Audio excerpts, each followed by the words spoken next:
Nah, saya tidak setuju dengan pendapat Sultan Takdir Ali Sabana ini, sebab menurut saya justru mereka mengarungi samudra, mereka mengarungi lautan.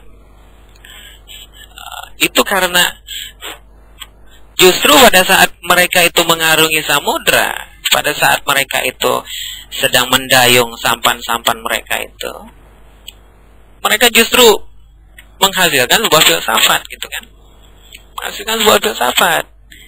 Dan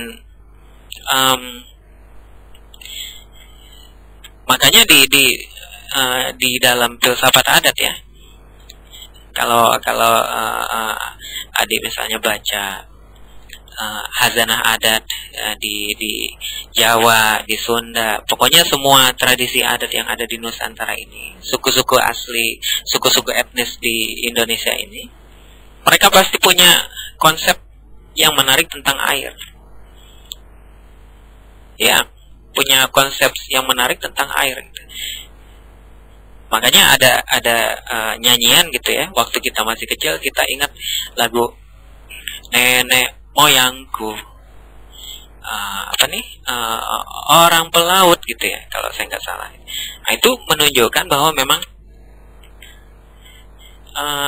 orang Nusantara ini sebagai pelaut, sehingga filsafat mereka pun ada hubungannya dengan air. Nah, ini bisa dibaca, dilacak dengan misalnya ya dari syair Hamzah Al-Fansuri gitu ya, seorang sufi filosof dari tradisi Islam. Nah, itu Hamzah Fansuri hampir pernah menulis sebuah syair yang puisi sufistik yang berjudul Syair Perahu. Nah, di Syair Perahu itu betul-betul dia mengeksplorasi lautan, kemudian juga sampan gitu ya. Laut itu adalah ibarat Allah gitu ya, Tuhan gitu.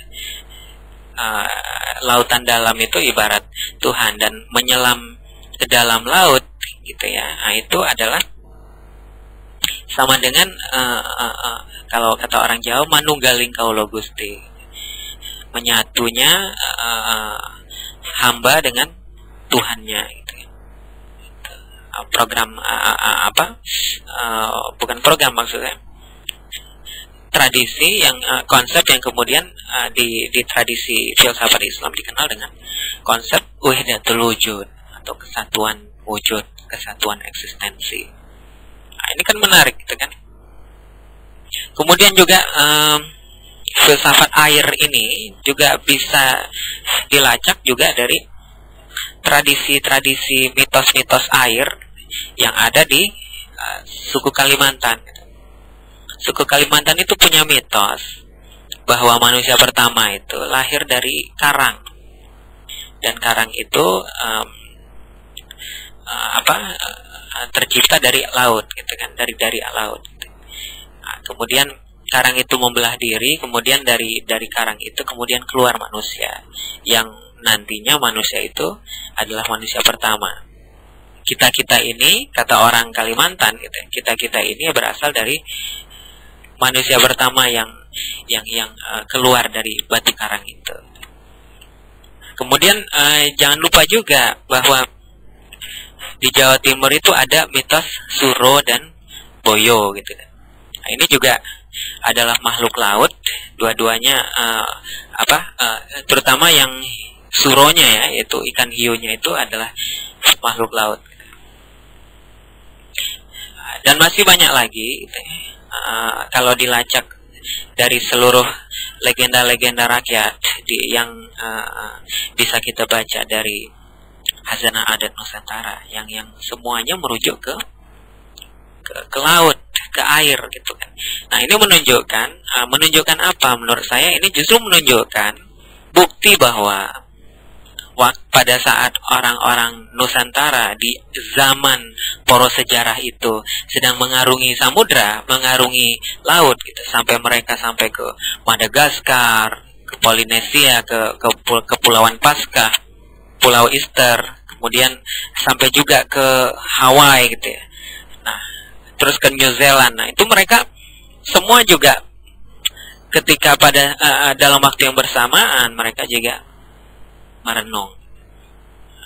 atau menghasilkan sebuah filsafat yang berhubungan selalu dengan air itu. Jadi saya tidak setuju dengan pendapat Sultan Takdir Ali Sahbani.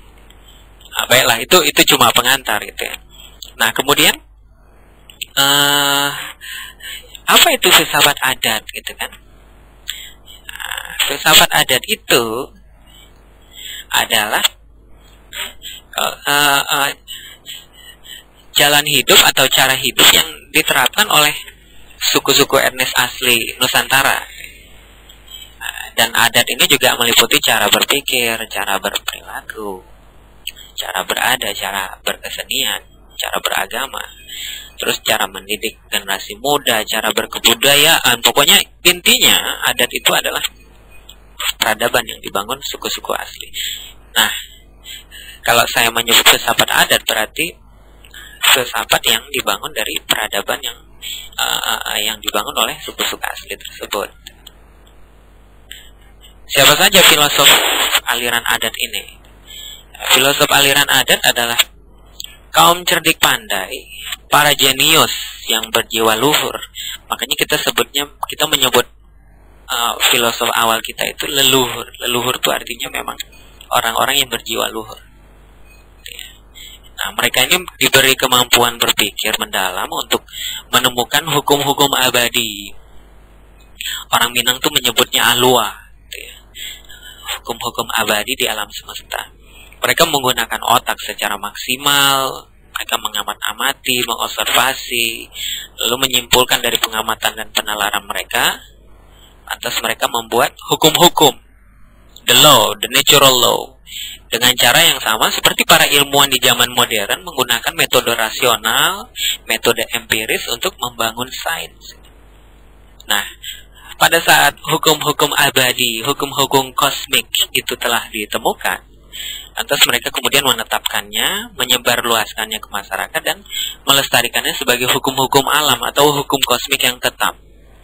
Dengan cara ilmiah sedemikian, mereka pun banyak menemukan hukum-hukum kosmik yang kemudian disebut hukum adat, gitu ya, hukum adat di alam semesta.